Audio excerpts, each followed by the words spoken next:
안녕하세요 하구 여러분, 이슈인 키워드의 아나운서 김윤지입니다. 지난 한 해는 여러분들에게 어떤 기억으로 남나요? 혹시 신문 볼 겨를도 없이 하루를 바쁘게 보내진 않으셨나요? 세상살이에 지쳤을 여러분들을 위해 오늘 이슈인 키워드에서는 지난 하반기의 이슈들을 모아 설명해드리고자 합니다. 그럼 잠시 후에 시작하겠습니다.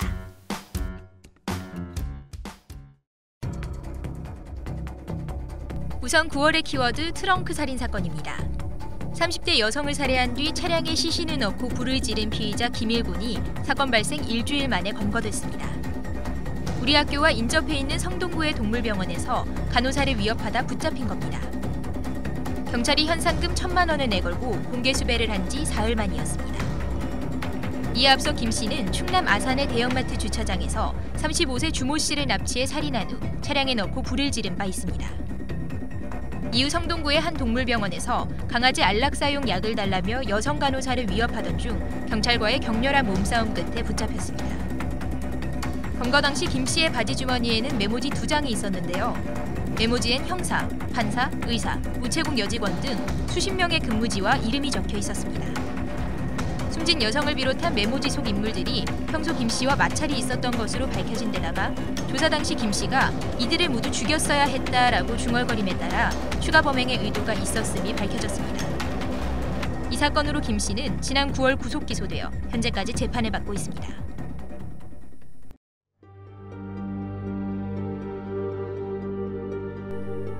이번엔 10월의 키워드 초등생 살인 사건입니다. 지난 10월 용인 수지의 한 아파트에서 길고양이 집을 만들던 55세 박모 씨가 떨어진 벽돌을 맞고 숨진 사건이 있었습니다.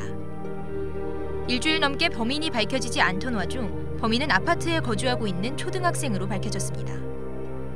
경찰은 발자국과 함께 단지 내 CCTV를 분석해 범인을 검거한 것인데요. 이들은 학교에서 배웠던 낙하 실험, 즉 돌이 떨어지는 시간을 재기 위해 떨어뜨렸다고 진술했습니다. 하지만 초등학교 과정에 낙하 실험은 없는 것으로 밝혀져 고의성이 있는 것이 아니냐는 공분이 일었는데요. 더불어 피의자 초등생 3명 중 만 10세 미만인 A군의 경우 나이가 어려 보호 처분을 비롯해 어떤 형사 처벌도 받지 않을 것으로 밝혀져 논란이 일었습니다. 사건이 발생하기 한 달 전 송파구의 한 아파트에서도 비슷한 사건이 발생했는데요. 한 40대 여성이 초등생 3명이 던진 돌에 맞아 머리를 크게 다치고 눈과 코 부위가 찢어지는 중상을 입었습니다. 이 초등생들은 높은 곳에서 던진 돌이 어떻게 깨지는지 궁금해 돌을 던졌다고 진술했습니다. 이 어린이들 또한 형사처벌이 가능한 연령이 아니었기에 소년부로 송치되어 형사처벌은 받지 않았습니다. 이에 따라 형사처벌 대상 연령을 낮추자는 여론이 일었습니다. 이에 대한 공분은 아직까지 이어지고 있는데요. 지난 18대 국회에서 논의된 바 있지만 국회 임기가 끝남에 따라 자동적으로 폐기되었습니다. 최근 사건들로 인해 관련 법에 대한 개정이 이루어질지 주목되는 바입니다.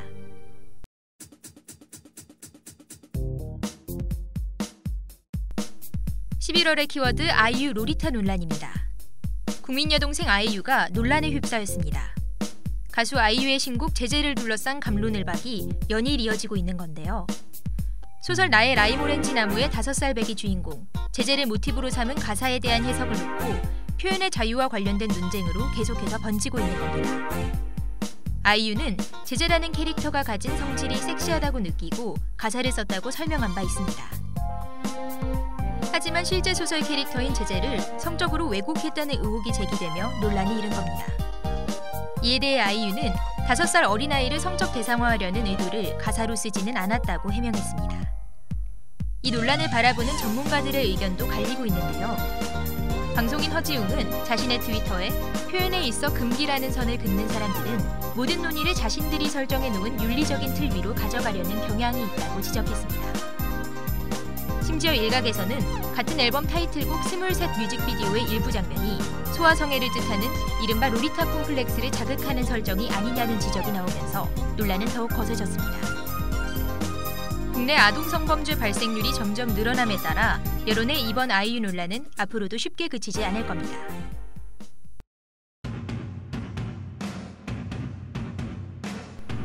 11월의 또 다른 키워드, 프리미어12 우승입니다.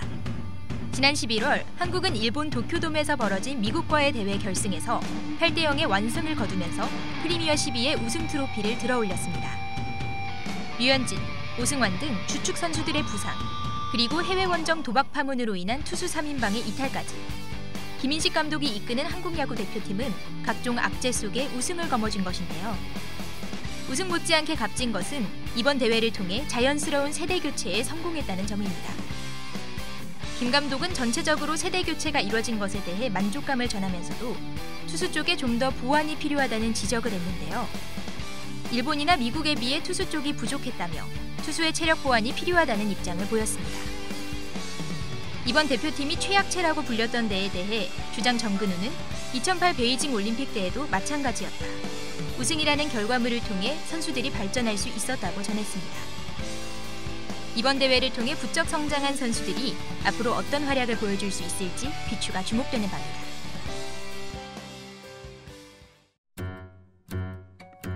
학점 관리하랴 스펙 쌓느라 힘들었을 여러분들을 위해 준비한 2015년의 하반기 이슈들 어떠셨나요?